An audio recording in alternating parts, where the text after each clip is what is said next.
Hello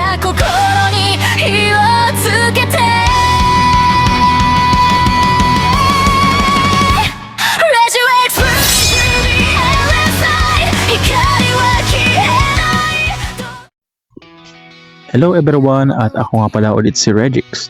So pasensya na kung hindi na ako gaano nagda-live ng Somdroid at hindi na rin gaano nag-record sa kadalihan ng hindi na ako, actually gusto ko na maglaro ulit dahil bumili kasi ako ng cooler para hindi uminit yung device ko since gamit ko ngayon is Infinix GT30 Pro, hindi na dati yung Honor. Pero wag na natin papatagalin. So ano nga pala yung bagong update dito? So nakita ko to which is 1.4.3, so previous is nasa 1.3 or something siya. So ano nga pala ang loob ng 1.4.3? So makakapansin niyo medyo may pagbabago din yung texture niya at saka UI niya. So dito sa settings marami tayong pwedeng i-import natin, like for example manage storage, which is mas madali na siya.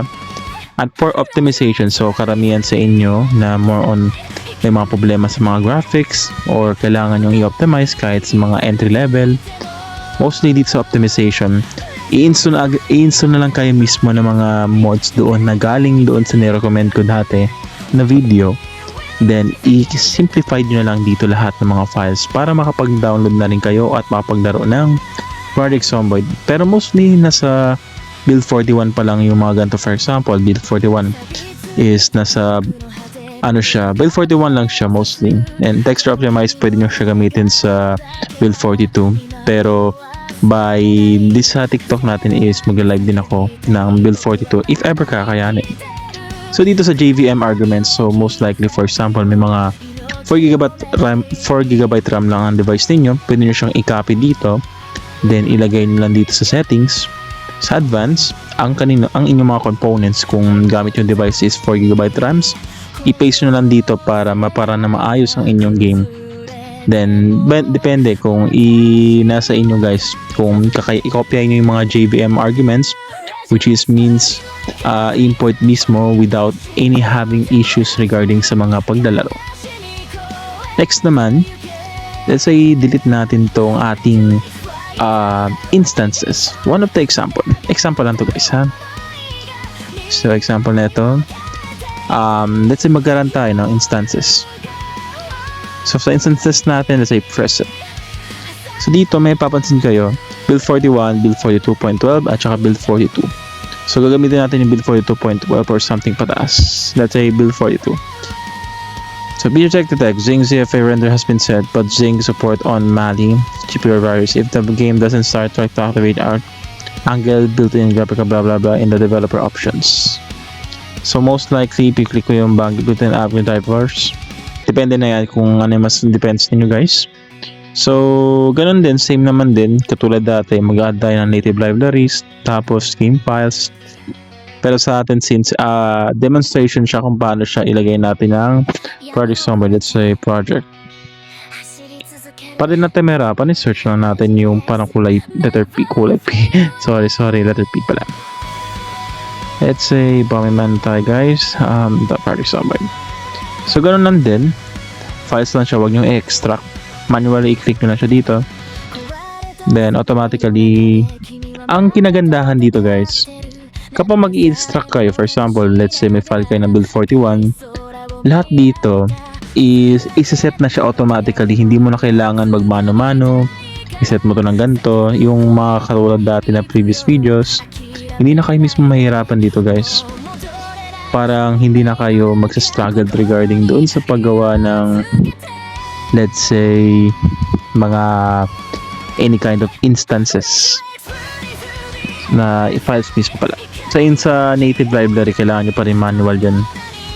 Para for example, kung maglalaro kayo ng multiplayer or something. Pero din ako, since ngayon lang kasi ako nakapag-video na to, so describe ko lang naman yung panibagong launcher na pwede nyo magamit sa laro na ito. And regarding sa mods, since medyo busy na rin kasi ako, pero I will still try naman din if I have time to record naman sa mga ganitong klaseng games, dahil marami sa inyo na interesado sa ganitong game. And one more thing guys, so sa pag-import ng mods, hindi na kayo mahihirapan dito guys. So dito, most likely, some mods are better installed in the optimization menu.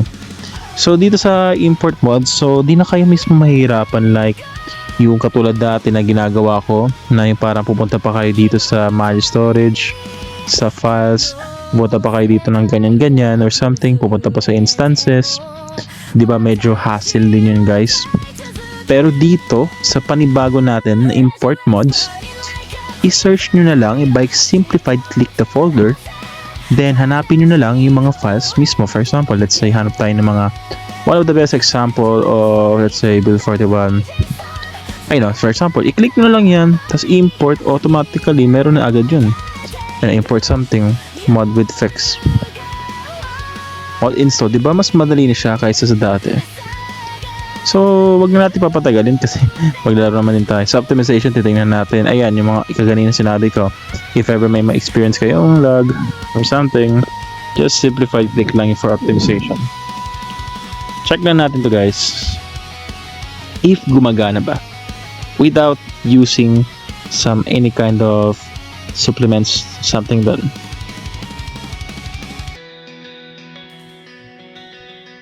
So guys, napansin nyo na medyo gumana naman ang ating Project Zomboid. Which is ang ganda, no? Nakagulat din. So build 42 to guys, I'm not triggering regarding dun sa shift file natin. Okay, so build 42. That's good. Medyo may ayusin ng light dito. Pero for demonstration na naman din to eh. So video effects. So, yun lang muna guys, kasi since ayusin ko naman dito kung paano yung magiging kakalabasan. Then, if may tanong pa po kayo regarding sa Project Zomboid, just chat me na lang guys. Salamat at sa panonood ng video na ito.